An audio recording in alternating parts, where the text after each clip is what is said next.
Bien, vamos entonces a ver ahora el tema de la unidad número 6 de física, lo correspondiente a energía. Eh, Como seguramente habrán notado en las evaluaciones que hasta el momento vamos teniendo de física o de física química, casi la mayoría de ellos, me atrevo a decir el 80%, son de conocimientos o contenidos teóricos, ¿no? Y dejando un 20% un contenido práctico, ¿no? O sea, donde se resuelve, se calcula, se determina, etcétera. Bien, como pueden observar, tenemos acá la número 6, que es el tema de energía. Para empezar, la energía es una magnitud en física, ¿ya? Es una magnitud derivada. Pero ¿qué es la energía? ¿No? En física se conceptualiza, es un concepto, más que concepto es una idea, es una definición en base a una idea, ¿no? Como la energía, como la capacidad que tienen los cuerpos de ejecutar un determinado trabajo. Es la capacidad que tienen los cuerpos para ejecutar un determinado trabajo. ¿Ok? Nos quedamos con esa definición. Si nosotros googleamos o buscamos en algunos canales, canales de, ¿no? de que se encargan pues de publicaciones, de contenidos científicos, ¿no? Hay un youtuber peruano ¿no? que vive en Nueva Zelanda, creo que tiene su canal, y también hay otro español que es Quantum Factor, creo, que tiene videos muy bien preparados respecto a temas, a estos temas, pero con contenido actualizado, ¿no? Con lo último. Pero para lo que queremos aprender, que es la física clásica, ¿no? En estudios generales, sin mayor especialización, sin profundizar mucho en un tema, nos quedamos con ese concepto, que es la capacidad que tienen los cuerpos para ejecutar o para realizar un determinado trabajo, ¿no? Simplecito. Ahora, en mecánica existe lo que se conoce como la energía mecánica, ¿no? En mecánica existe lo que se conoce como la energía mecánica. Y acá voy a pintar un poquito. La energía mecánica, que aquí se representa por EM, es igual o es una ecuación en donde intervienen la energía, a ver, vamos a borrar, la energía cinética más la energía potencial. ¿Ya? La energía cinética más la energía potencial. ¿Qué es la energía cinética? La energía cinética es la capacidad que tiene un cuerpo de realizar un trabajo gracias al movimiento, y cuya ecuación se resume acá, que es un medio de la velocidad de la masa, perdón, por la velocidad que tiene al cuadrado, ¿no? En donde S es la energía cinética, M es la masa y V es la velocidad. Y fíjense en esto. La velocidad se mide en metros por segundo. La masa se mide en kilogramos. Y la energía cinética es en joules, ¿no? Aquí está, joules. Se representa por la letra J y se pronuncia, escribe joule, se pronuncia joule, ¿no? Entonces, una forma, una magnitud de la energía, una de las magnitudes, sobre todo la energía mecánica, o desde el punto de vista de la energía mecánica, de representar la energía, la magnitud es el joule, joule, ¿ya? No es newtons, ¿ya? Es el joules. Hay otras unidades, claro que hay otras unidades, otras magnitudes con las cuales también se representan la energía. ¿Ok? Entonces, ¿cuándo va a tener más energía? Cuanto más rapidez, ¿no? O sea, cuanto más velocidad tenga el cuerpo, obviamente cuanto mayor masa también, pues va a tener mayor cálculo de energía cinética. ¿Ok? Y en cambio, la energía potencial es la energía que normalmente puede tener un cuerpo, o sea, que potencialmente puede ejecutarse o puede tener una masa, un cuerpo. Generalmente la energía potencial se calcula en base a tres factores: a la masa, por eso es M, a la altura y a la aceleración de la gravedad. ¿Ok? Entonces, la energía potencial es una energía teórica, o sea, es una energía que no se está utilizando. Es una energía, como su nombre dice, que potencialmente puede tener un cuerpo, ¿sí? Una altura determinada, ¿no? Cuanto más elevado o más alto esté un cuerpo, mayor energía potencial va a tener. Cuanto mayor masa tenga un cuerpo, mayor energía potencial va a tener. La gravedad es la misma, generalmente se trabaja con la misma. ¿Ok?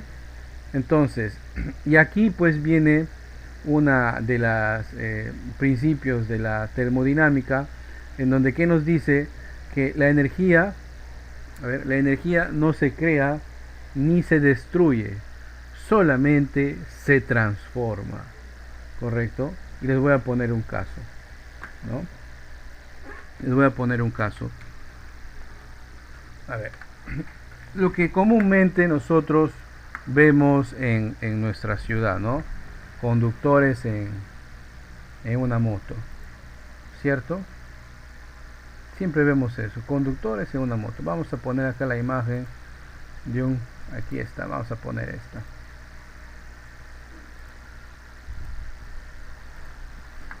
A ver, esta no, esta, muy bien. Entonces, yo les digo la premisa que la energía no se crea ni se destruye. Y vamos a explicar por qué. Cuando esta moto, ¿no?, está movilizándose, está avanzando, ¿cierto? ¿Qué tipo de energía va a estar utilizando? Energía cinética, ¿verdad? Cierto, energía cinética. Porque se está moviendo, ¿no? ¿Y de dónde obtiene esa energía? Obviamente obtiene esa energía pues del motor, ¿correcto? Entonces, supongamos pues que va a una velocidad de, vamos a poner acá, 50 metros por segundo. Muy rápido, ¿no? Exagerando, 50 metros por segundo. ¿Cierto? Y la energía cinética es igual, nos dice, 1/2 de la masa por la velocidad al cuadrado. Vamos suponiendo que la masa de toda la moto más el piloto están bordeando los, vamos a poner acá, 300 kilogramos, ¿no? Entonces, al calcular la energía que estamos obteniendo acá, en ese momento sería 1/2 de 300 por la velocidad al cuadrado, 50 por 50, 5 por 5, 25 y 2 ceros, ¿no? 2500, ¿cierto? Entonces sacamos acá mitad, mitad 150 y acá sale un número, ¿no? A ver si me ayudan con este cálculo de 150, 150 por 2500. Si me pueden apoyar con ese cálculo, los que tengan a la mano hay una calculadora, voy a hacerlo acá también, ¿no? 150 por 2500. 375.000, profe. Correcto. 375.000 y acá es joules, ¿correcto? Entonces podemos abreviarlo como 375 kilojoules. Estoy utilizando los submúltiplos del sistema internacional. Bien, en ese momento tiene bastante energía, ¿no? 375.000 joules, o sea, 375 kilojoules. Pero imaginen ustedes que el motociclista frena hasta detenerse. Entonces, ustedes podrían decir, miren, profe, la energía que tenía se convirtió en cero, porque como ya está detenido, su velocidad es cero, y todo número multiplicado por cero da cero, entonces la energía cinética que tiene es cero. Entonces ahí, parcialmente estaríamos suponiendo de que se perdió esa energía que tenía inicialmente, y no es así. Utilizando el principio de que la energía no se crea ni se destruye, solo se transforma. Al momento de frenar, los que saben algo de mecánica, saben de que se frena con dispositivos que están acá en las llantas, ¿cierto? Que algunos son zapatas, otros son discos, ¿no? ¿Y qué pasa? Cuando el piloto frena, generalmente esa energía cinética se convierte en energía de tipo calorífica, se convierte en calor. Toda esa energía que en un momento estaba, ¿no? Estaba en un equivalente que hemos calculado acá, al momento de detenerse, ¿a dónde se ha transformado? Esa energía cinética se ha transformado en calor, que es otro tipo de energía, ¿correcto? Entonces, no olvidar eso, esta premisa de termodinámica, la energía no se crea ni se destruye, solo se transforma. ¿En algún momento puede tener adaptaciones este principio? Sí, no dudo de eso, pero todavía estamos lejos con la investigación que estamos logrando. Muy bien, continuamos. Existen tipos de energía, ¿ya? O sea, hay varias formas de, de obtener energía. Ahora, el gran problema de la humanidad, señores, ¿no? Es cómo obtener y almacenar energía. Porque nuestra sociedad moderna, ¿no? Tecnológicamente avanzada, ¿no? Que ha avanzado mucho en el tema electrónico, necesita o tiene la necesidad de convertir, y acaba la palabra, convertir distintos tipos de energía en energía eléctrica. ¿Por qué energía eléctrica, profe? Porque la energía eléctrica nosotros la utilizamos para refrigerar los productos en casa, para convertirla en energía útil para nuestra computadora, para recargar los celulares, ¿no? Se utiliza bastante para mover los motores de la industria, no se utiliza la energía eléctrica. Entonces tenemos un problema energético desde hace décadas, porque generalmente se produce energía eléctrica quemando combustibles fósiles, con la consecuencia de que esto deriva en la contaminación del ambiente, ¿no? Cuando digo combustibles fósiles me refiero a carbón, petróleo, ¿no? Derivados de petróleo, gas natural. Por ejemplo, acá en la ciudad de Iquitos nosotros obtenemos energía eléctrica gracias precisamente al quemado de energías de combustible fósiles, ¿no? De diésel, ¿cierto? Y hay otras maneras de generar energía eléctrica. En base a esta necesidad, vamos a tipificar los tipos de energía, ¿sí? Vamos a ello. En lo primero que ustedes pueden ver ahí es la energía hidroeléctrica, ¿no? La energía hidroeléctrica, o para ser más preciso, la energía eléctrica que se obtiene de las centrales hidroeléctricas, ¿no? En realidad debería llamarse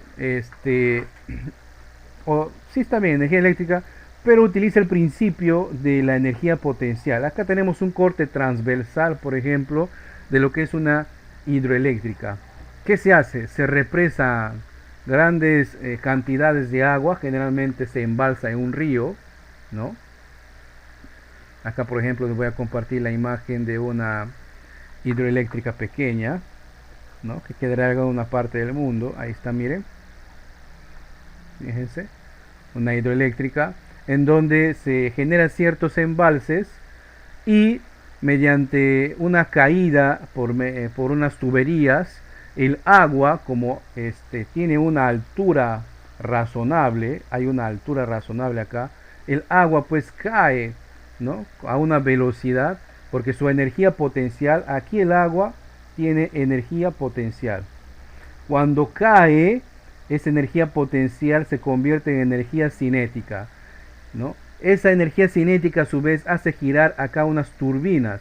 Esas turbinas hacen girar, ¿no? El eje de un motor, ¿no? Y ese motor a su vez por su rotación genera un campo eléctrico y se está generando energía eléctrica y se transforma, se convierte y se distribuye. Es simple el principio, ¿no? Es simple. Consecuencias de las centrales hidroeléctricas. Obviamente tiene un gran impacto en el medio ambiente, porque generalmente cuando se represan ríos se generan lagos artificiales de gran tamaño y además de eso se afecta la fauna, porque donde no había agua, obviamente va a haber agua los 365 días del año, ¿no? Acá en el Perú tenemos una hidroeléctrica, de Mantaro, ¿no?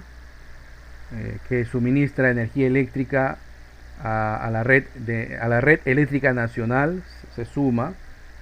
Eh, Nosotros somos un sistema aislado porque no pertenecemos a la red eléctrica nacional, ¿no? La hidroeléctrica del Mantaro pues genera energía eléctrica y se suma esa energía a la red eléctrica nacional, ¿no? Otra forma también de obtener energía eléctrica, ¿sí? Mediante las caídas de agua, ¿sí? Lo que se conoce como centrales hidroeléctricas. Una de las centrales hidroeléctricas más grandes del mundo queda en China, ¿no? El proyecto de las Tres Gargantas, que tardó algo de no sé cuántas décadas en concluirse. Se creía de que iba a generar mucha energía, que iba a ser sostenible, pero ahora hay unos documentales, les recomiendo ver, en donde hay ciertos puntos negativos que hacen evaluar y repensar el hecho de montar este tipo de infraestructura. ¿Okay? Es muy costoso, además de eso genera bastante presupuesto en mantenimiento, ¿no? Porque el riesgo de las centrales hidroeléctricas es que se generen por acá, por abajo, sedimentación, y esa sedimentación haga pues que al final degrade esta infraestructura. Otro tipo de energía, ¿no? Es la energía eólica. La energía eólica es la energía que se genera gracias al movimiento de flujos de aire. Entonces, hay lugares en el mundo en donde casi los 365 días del año están garantizados corrientes de aire. Entonces, en ellos se instalan, se construyen, ¿no? Unas turbinas, granjas de turbinas, enormes granjas de turbinas. Más o menos tienen esta forma. Ahí está, ¿no? Son enormes. Para que se hagan la idea, miren acá. Acá tenemos una vaquita. Esta es una vaquita. No sé si le pueden ver. Bueno, el celular creo que no se puede ver. Acá es una vaquita, ¿no? Porque está en una granja. Hay una vaquita ahí, ¿no? Hay vaquitas, ¿no? Está en una especie de granja, en un rancho. Ahí se montan estas turbinas y el continuo girar de las aspas de este motor, ¿no? Hacen pues que se genere energía eléctrica, ¿no? Simple. Acá les voy a poner un corte transversal de lo que tendríamos dentro de este tipo de rotores, fíjense, ¿no? Ahí está. Tendríamos ahí una especie de fuego de engranajes que hicieran girar un generador, y ese movimiento, muchachos, ese movimiento, señoritas, ¿no? Se convierte en energía eléctrica, y esa energía eléctrica pues es transportada a alguna central donde es distribuida, ¿sí? Alguna central donde es distribuida. Muy bien. No olviden, tipo de energía eólica. Se dice que es una energía limpia, renovable, pero también tiene un impacto en el medio ambiente. Por ejemplo, en Europa, en los valles de España, donde se habían puesto estas aspas, los ambientalistas habían denunciado de que había mermado o se había reducido ciertas especies de aves, ya que no estaban acostumbrados al hábitat con estas enormes turbinas y experimentaban pues choques y morían, pues, ¿no? Y ustedes saben que en el medio ambiente tenemos una ecuación muy sensible. Si tú quitas o alteras la población de una especie, puedes tener la consecuencia de que aumente otra especie, ¿no? Si son golondrinas, imagínense, las golondrinas pues comen insectos, entonces si disminuyes esa especie, aumentan las plagas, ¿no? Tiene su contraparte, no es que sea 100% pues bueno para el medio ambiente, ¿no? El otro tipo de energía es la energía química. ¿cierto? La energía química es la que se obtiene pues teniendo o haciendo reaccionar algunos elementos o sustancias, ¿ya? Algunos elementos o sustancias. Un ejemplo típico de energía química es lo que nosotros obtenemos, por ejemplo, dentro de un par de baterías, ¿no?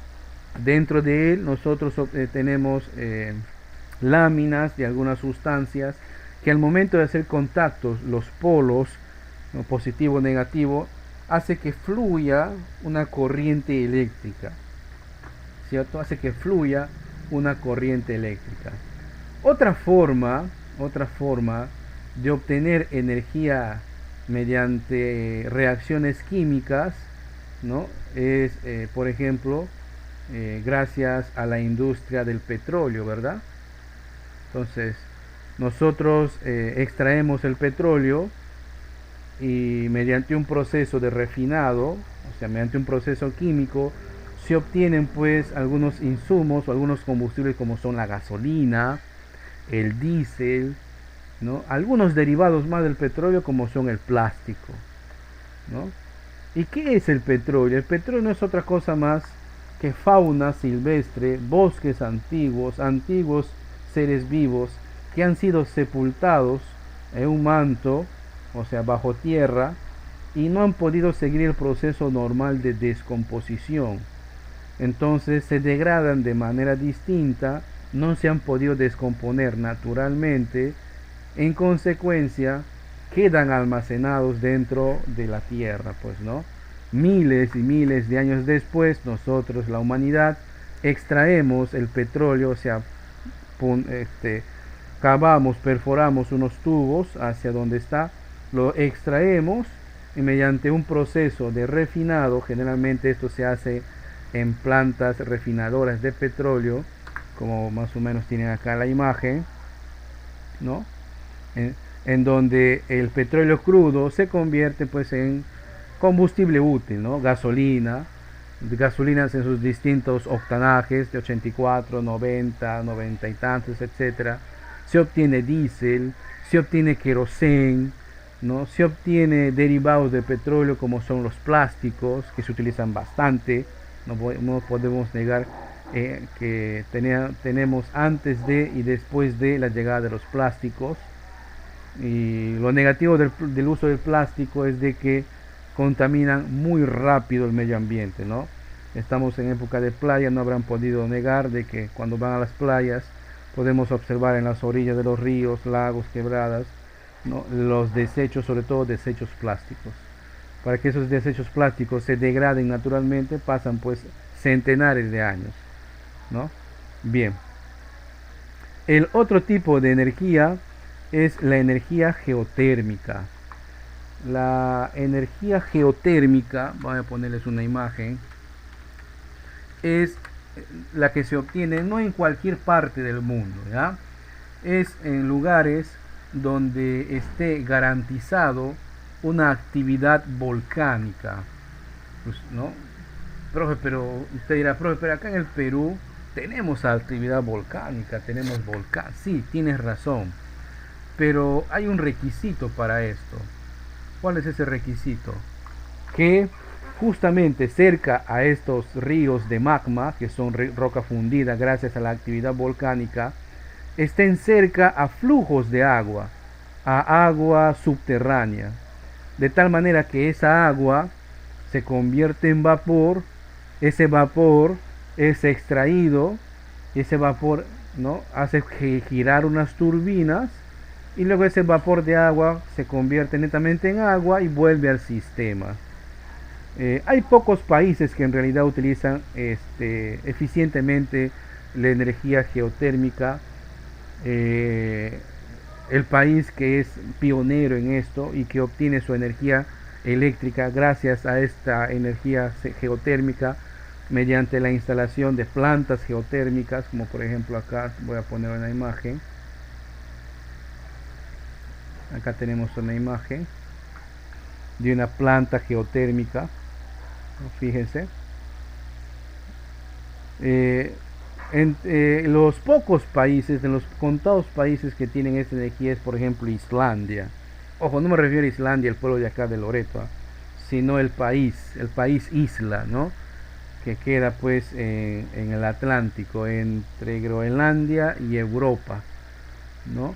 Eh, Aquí es una isla volcánica en donde hay mucha actividad y está garantizado este flujo, ¿no? En este país, en Islandia, por ejemplo, la energía es pero muy barata, ¿no? Porque es renovable, miren, ve.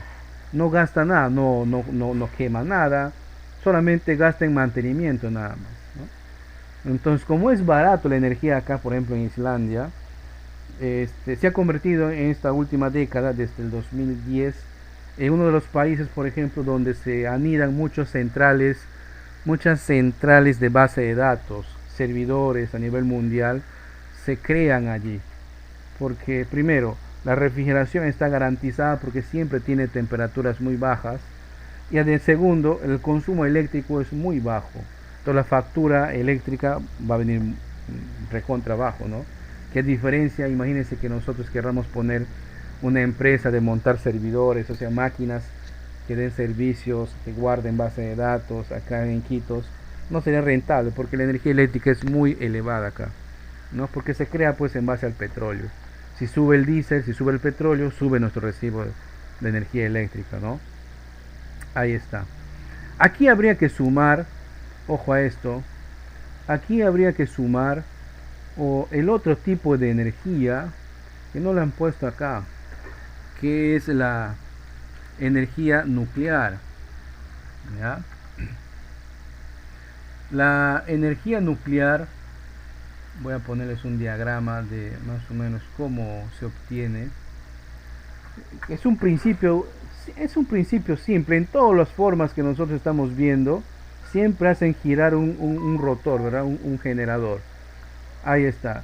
La energía nuclear lo que utiliza es un metal radioactivamente inestable, que es uno de ellos es el uranio, uranio enriquecido, ¿no?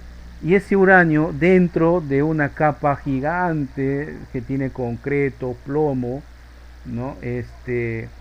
Se funde unas varillas y eso a su vez genera mucho calor y alrededor de él hay agua.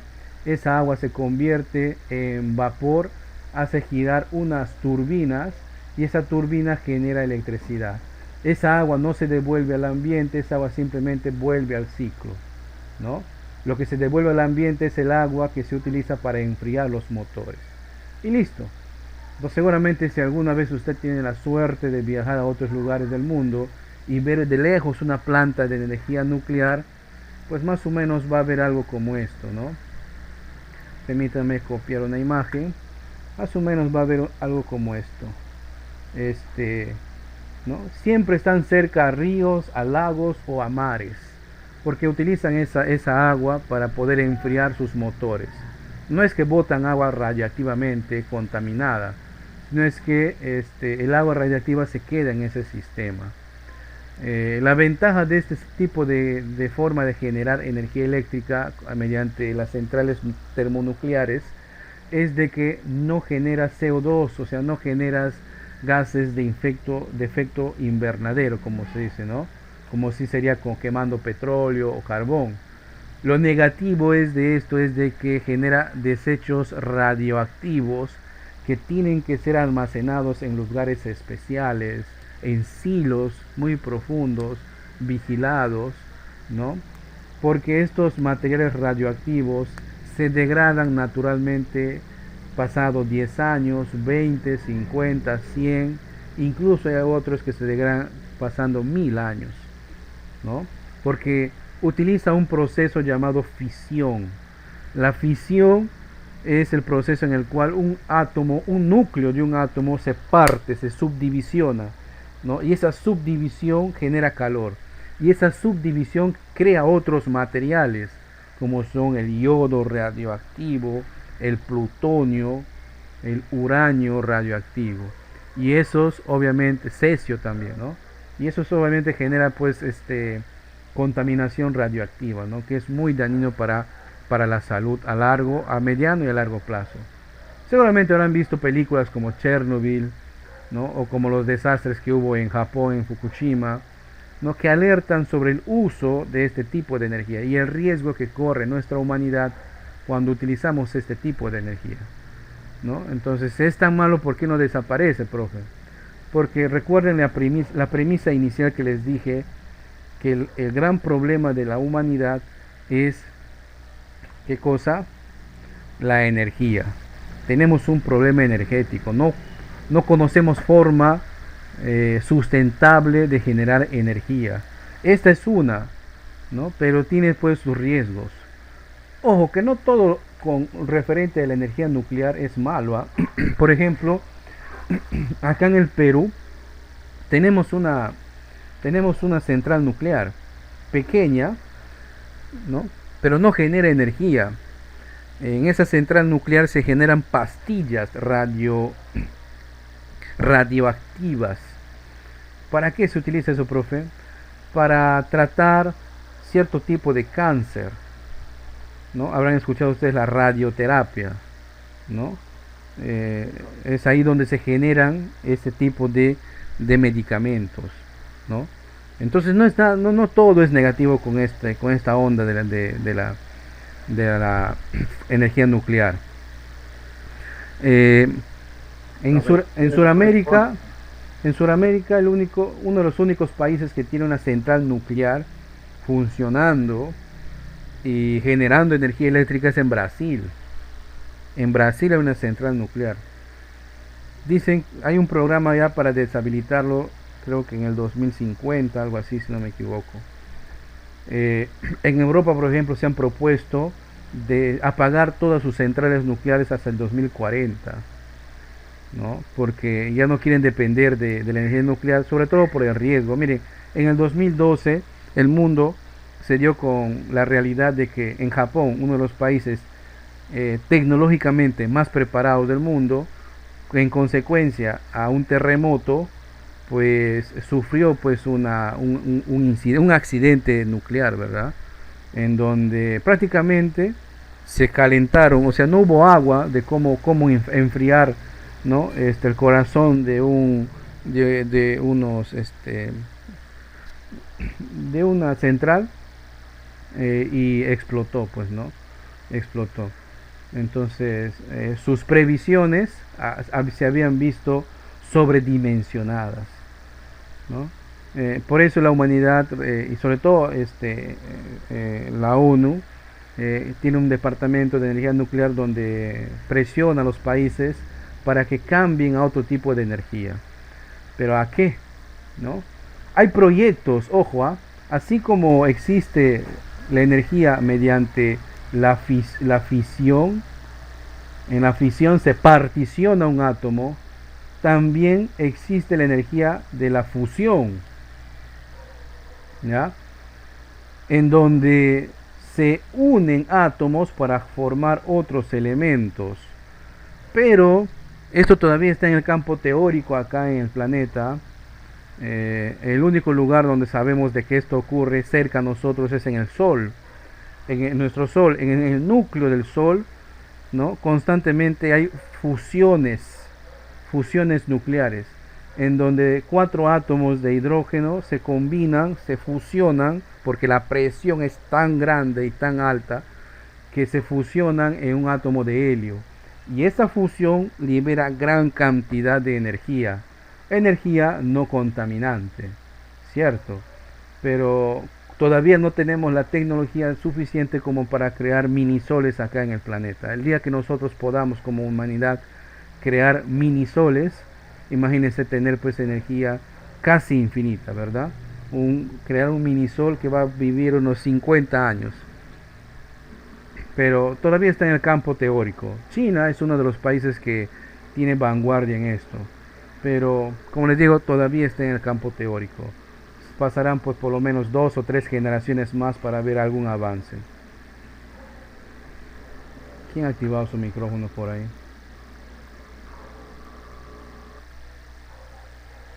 Bien. Eso es lo respecto a la energía. ¿Ok? No olvidar, existen tipos de energía y nosotros hemos enmarcado este tipo de energía en base a las necesidades de tener energía eléctrica, ¿sí? En las necesidades, porque hemos visto tipos de energía eólica, hidroeléctrica, geotérmica, química y la nuclear, y en todas ellas comparten algo en común, que se adapta el sistema para transformar parte de esa energía eléctrica, de ese tipo de energía en energía eléctrica. ¿Sí? Nosotros la transformamos y obviamente pues ya se distribuye, ¿no? Imagínense ustedes ¿no? una sociedad sin acceso a la energía eléctrica, ¿no? Volveríamos pues al medioevo, ¿no? A ver, acá en el chat me dice, profe, y la energía solar, correcto, me faltaba eso, ¿no? La otra forma de obtener energía es capturando la, la energía del sol o de la luz del sol que nos llega, ¿no? Utilizando celdas o paneles solares. Aquí está, estos paneles solares, ¿no? En donde se captura la energía y se almacena. ¿Por qué no tenemos un amplio mercado respecto a la energía solar? Si acá en Iquitos o en la Amazonía muchas veces tenemos muchos días soleados, ¿verdad? Por el costo, ¿no? El costo de implementar un sistema de estos en un hogar es alto todavía, porque es un sistema también complejo. Necesita un lugar donde poner los paneles bajo cierto ángulo. Necesitas un lugar donde van a estar tus baterías. Necesitas un lugar donde va a estar tu central, ¿no? Tu convertidor de energía continua a energía alterna, porque tu refrigerador de repente quieres hacerlo funcionar, etcétera, etcétera. Últimamente hemos visto acá en Iquitos que hay empresas privadas que están trayendo así paneles, ¿no? Y que te venden el kit completo. No tiene mucha relevancia por el momento, pero esperemos de que bajen los costos, ¿no? Pero con el tipo de cambio muy alto, el dólar está alto, y esto hace pues, que suban los precios, ¿no? ¿Alguien ha levantado la manito ahí? ¿Le escuchamos? Yo, profe. ¿Sí? Acá los paneles solares son bueno, muy importantes. Por ejemplo, en las riberas he visto varios que están puestos ahí en la noche. Es muy recomendable. Sí, pero el común de las personas que viven en las zonas ribereñas no tienen el paquete porque es oneroso, es costoso invertir. Generalmente tienen las escuelas, los municipios, ¿no? Las postas médicas, ¿no? ¿Por qué? Porque el gobierno, el Estado invierte en ellos, ¿no?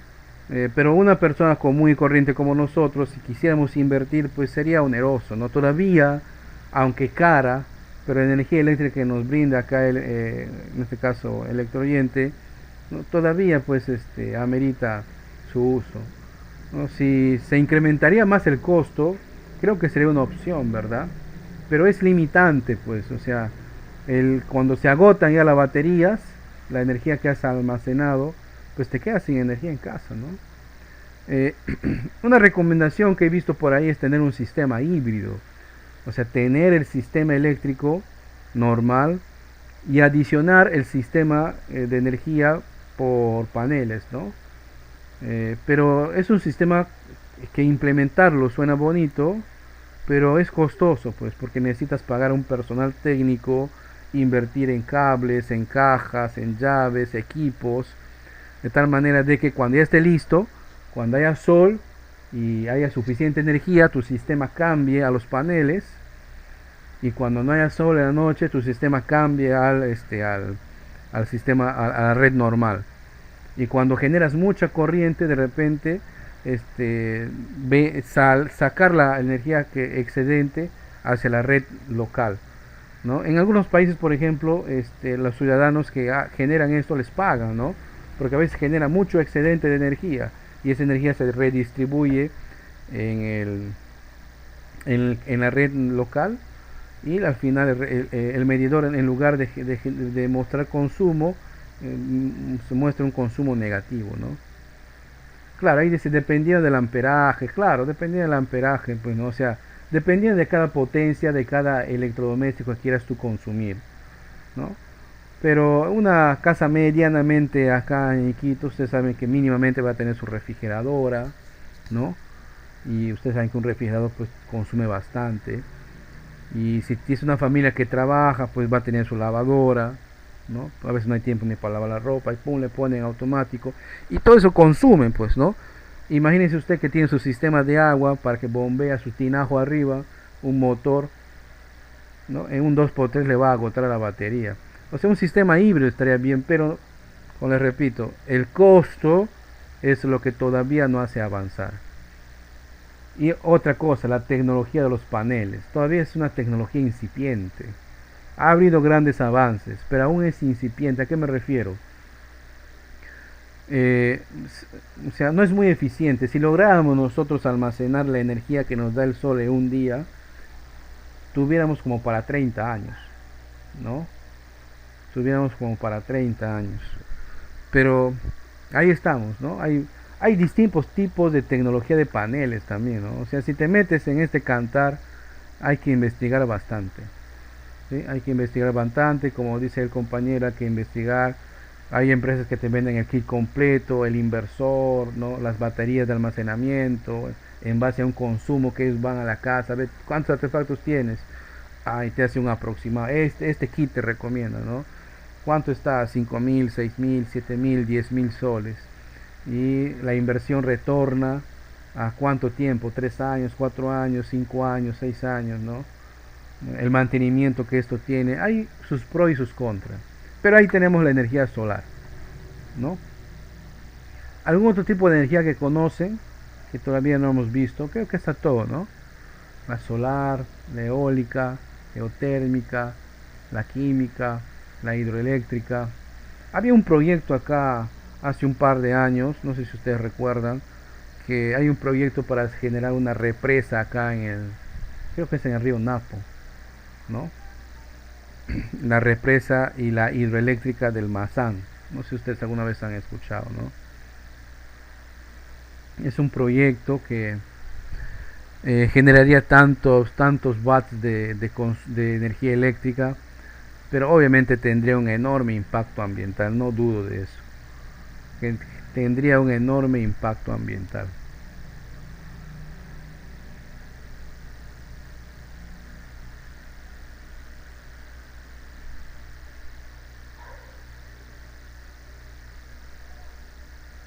Muy bien.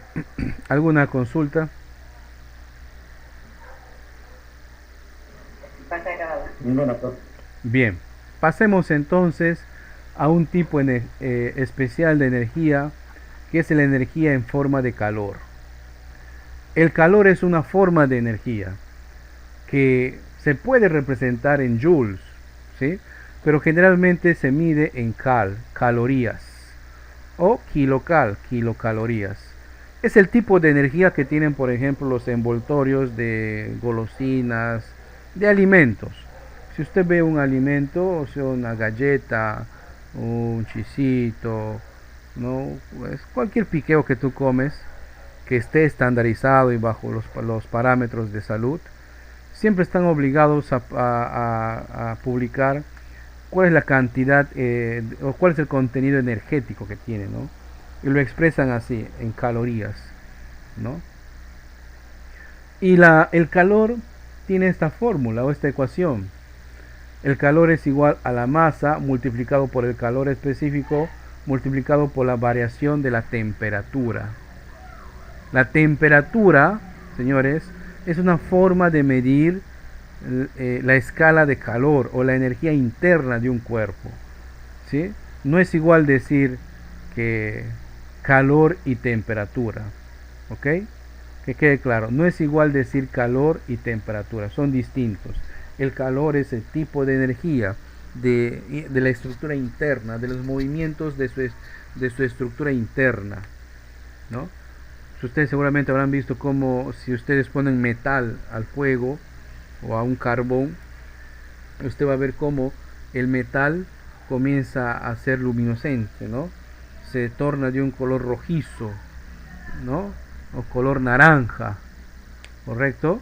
¿Por qué? Porque internamente sus moléculas están cargados de tanta energía que se comienzan a mover entre ellos muy rápidamente y sus estructuras atómicas se mueven tan rápido de que chocan entre ellos y ese choque libera un fotón, ¿no? Un fotón, o sea, un haz de luz, y esa luz es la que nosotros vemos, ¿no? Por eso los metales sometidos a calor irradian luz, con luz propia, ¿no? Y cuando se va enfriando, se va apagando esa luz.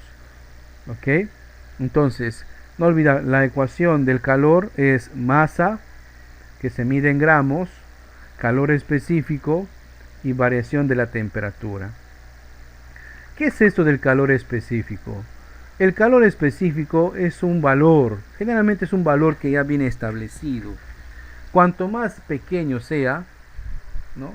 Significa de que es un material que se va a enfriar o se va a calentar rápidamente. Entre ellos están los metales. Los metales son un tipo de material que tiene un valor de calor específico muy bajo. El aluminio, hierro, zinc, cobre, por ejemplo, ¿no? Eso explica por qué cuando usted va a la cocina y utiliza una cuchara de metal, ¿no? Usted y lo que está preparando está pues caliente, rápidamente pues la cuchara se va a calentar. Por eso los chefs utilizan cucharas pues hechas con mangos de madera, ¿no? O de plástico en todo caso. ¿Por qué? Porque el plástico, la madera y algunos otros materiales tienen un calor específico muy elevado.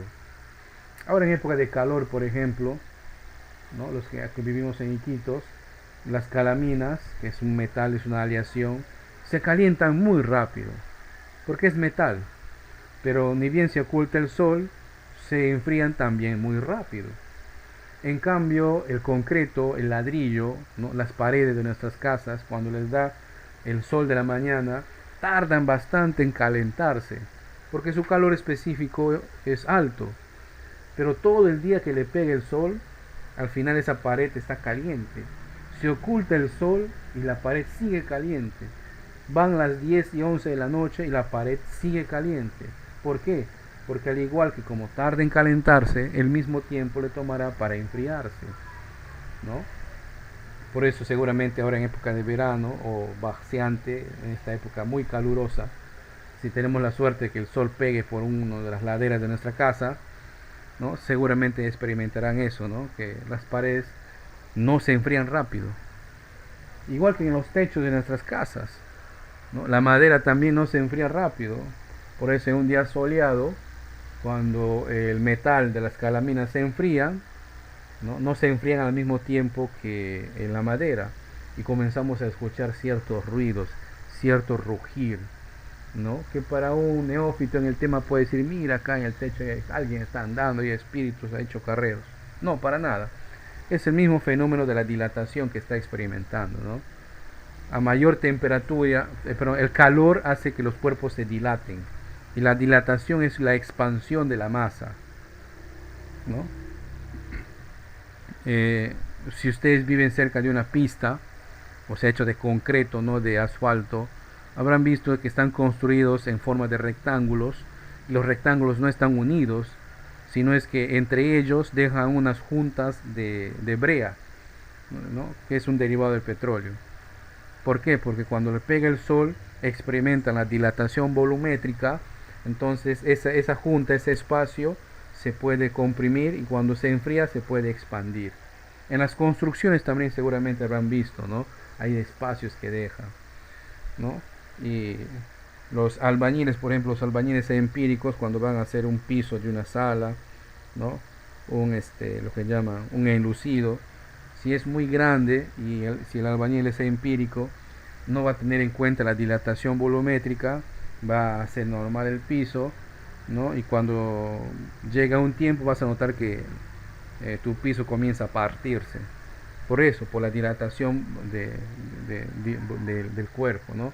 Generalmente lo que hacen los albañiles que tienen cierta práctica, habrán visto, le ponen unos enmallados de fierro, ¿no? Lo que le llaman la temperatura, ¿no? ¿Para qué? Para que ese metal absorba, se dilate en caso haya mucho calor, ¿no? Y se contraiga en caso baje la temperatura. Son detalles que hay que tener en cuenta. Bien, como les decía, la temperatura también se puede medir y existen escalas para poder medir la temperatura, ¿no? Las más conocidas son el Celsius, Fahrenheit, pero existen otras de laboratorio como son el Kelvin y el Rankine. Y ahí tenemos sus ecuaciones. Acá en Sudamérica se utiliza bastante los grados Celsius, ¿no? O también llamados centígrados, ¿correcto? Se utiliza bastante. Eh, en otros países como por el norte se utilizan son las temperaturas en Fahrenheit, ¿no? Si usted tiene su celular a la mano, googlea ahí clima en Iquitos, seguramente le va a salir la temperatura en centígrados, ¿no? 30 y tantos grados, etcétera, etcétera. Y ahí ustedes pueden ver algunas fórmulas para calcular o para pasar de una temperatura a otra, ¿no? Para pasar de una temperatura a otra. Inicialmente pues la temperatura se medía pues con un termómetro de mercurio, o sea, dentro de un vidrio cerrado se ponía mercurio, y el mercurio, como es el único metal que en estado natural acá en el planeta se encuentra en estado líquido, con sufrir variaciones de temperatura se expande y se contrae. No, pero ahora pues gracias a la tecnología estos instrumentos se han modernizado. Ahora tenemos termómetros digitales, termómetros con sensores de rayos láseres que ustedes ven en las tiendas, que apuntan a tu muñeca y dan una temperatura, ¿verdad? Aunque algunos son pues de dudosa procedencia y de calidad, ¿no? Porque hay de distintos tipos. Bien, esto sería pues la explicación teórica en este apartado de energía. Si ustedes notan de que me he explayado bastante en la parte teórica, es porque normalmente la evaluación en este curso, en esta unidad, ¿no? Como les decía, el 80% es teoría, ¿sí? Entonces, para complementar, yo les invito a dar una lectura de este material, ¿no? Y seguramente revisar los casos que están ahí propuestos en el mismo material, resueltos, y no tendría problemas, creo yo, al momento de abordar la evaluación. ¿Alguna pregunta hasta acá?